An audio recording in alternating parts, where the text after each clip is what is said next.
Alright guys, this is Mumen Rider, Josiah Boda here, getting back on the channel. If you don't know where the Mumen Rider name came from, then Google it and watch the TV show. Anyway, I'm on a training ride and I'm about to take a right-hand turn up this road, which starts the Strava segment. I'm about to light it up because that's how I do my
epic songs over and I'm back to looking pokey slow up this hill.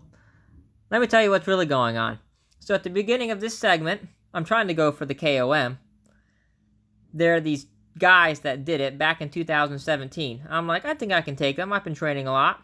And what I do, side note real quick, is I will train my intervals on Strava segments. People will be like, why do you do that? Why don't you just do like a 3-minute interval here and then, a 5-minute interval here and then, kind of keep it consistent.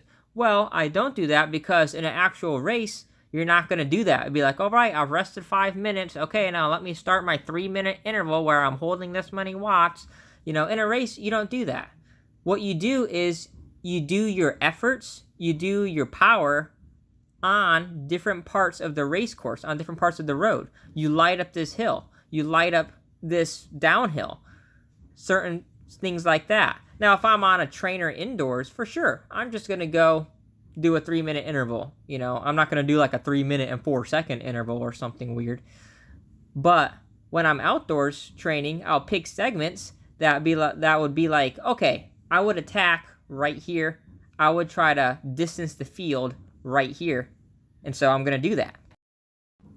So this kind of segment I'm doing is one of those that would really happen in real life. It starts out with a steep hill, and the steep part of the hill is actually its own little segment, so I can compare the times that I do with the other people I'm trying to beat for the whole road, for the whole segment.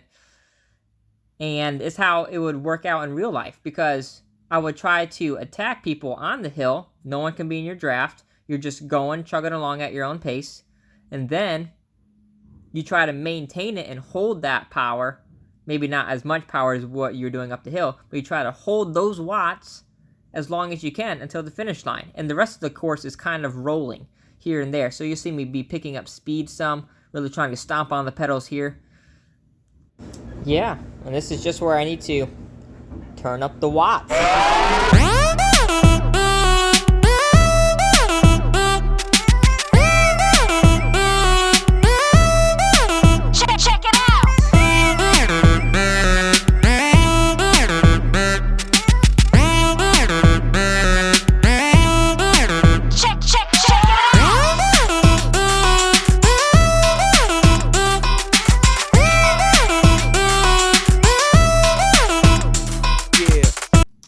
Getting closer to a downhill section coming up, you can see it's starting to flatten off, so I'm putting my hands in the illegal UCI position, resting forearms on the handlebars, trying to get as aero as possible for this part. This is actually a Strava segment that really suits me, my type of style of riding, because it's not just pure climbing and it's not just a straight flat. where bigger guys can just put out tons of watts. It's a rolly one. So you really have to work on staying aero, keeping momentum, keeping speed, kind of gunning it up this little riser here, and then really trying to keep that momentum over the top, staying aero on the way down. Like I said though, I do think it's really important to sometimes do intervals on certain segments like this on the road, because it's really more about real life racing. This is how it's done. And for sure, this is mainly kind of a boring little training interval I'm doing here. But it was very fascinating for me to go look back at it and see kind of where I slowed down on parts, see where the wind really started playing a factor.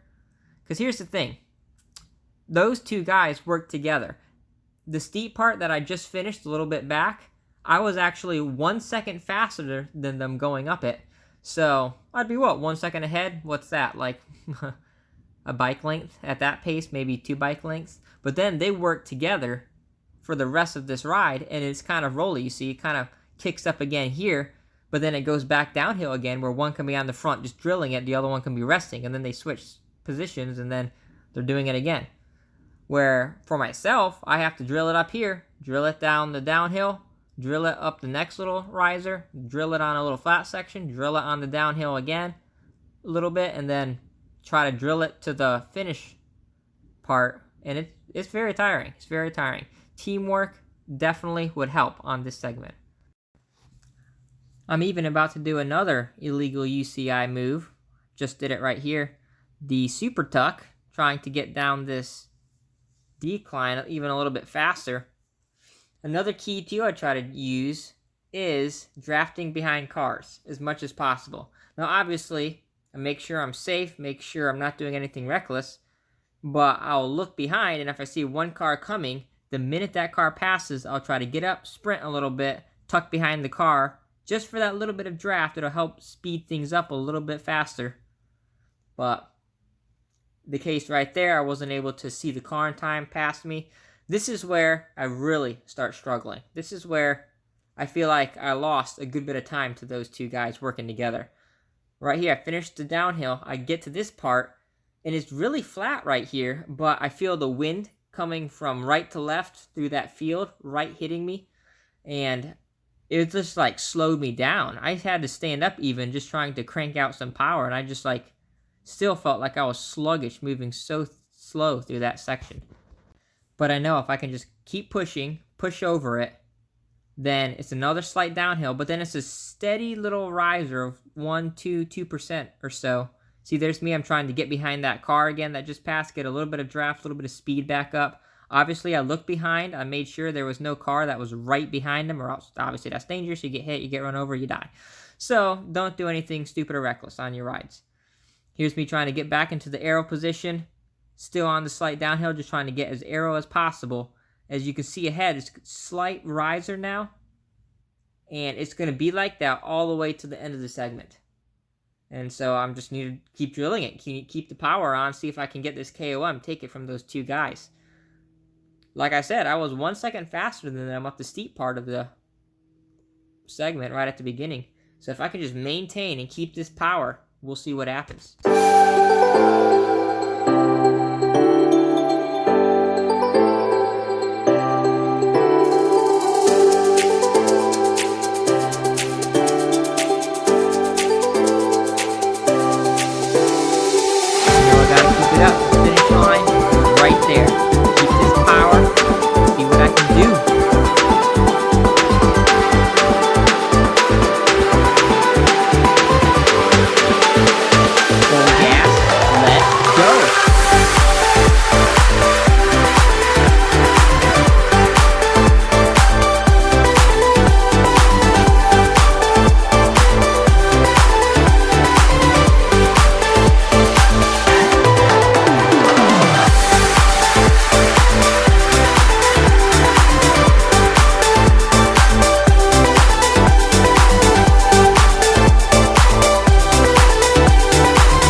That super hard effort for third place. Tied for third place, actually. The other guys were 19 seconds faster than me. 19. Just couldn't keep up. I still think I can take him, though. Just need a little more power up that first initial climb. Stay a little more aero. Maybe have a few more cars pass me. And stay, more aero down the flat stretches. But 19 seconds. Don't know if I can make it up. Thanks for watching this video. Don't forget to like and subscribe with more of these to come.